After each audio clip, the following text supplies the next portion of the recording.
Sa number 10,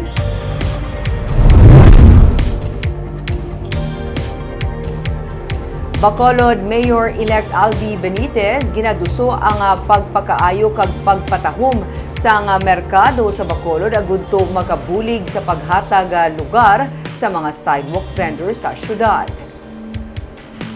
Pang facelift lang ang 150 million pesos nga pondo para sa pagkaayos ang Burgos, Libertad kag Central Market sa Bacolod para kay Mayor-elect Albi Benitez.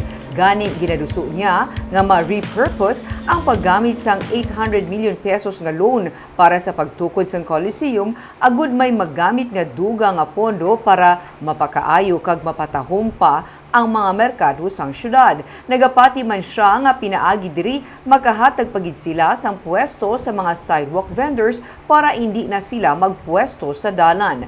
Ang pag-rehabilitate sa mga merkado ang kabahin sang 8-point agenda sang elected mayor upod sa katapos ang Asenso Bacolod. Nanakip man diri ang pagkaayo kag paghimos sa mga spaghetti wires o kun mga nagalaylay kag nagalambod nga linya sang kable nga amat-amat na nga ginasuguran panghipid sa mga linemen sa mga telecommunications company sa syudad. May plano nga magdala sa mga kayuhan diri.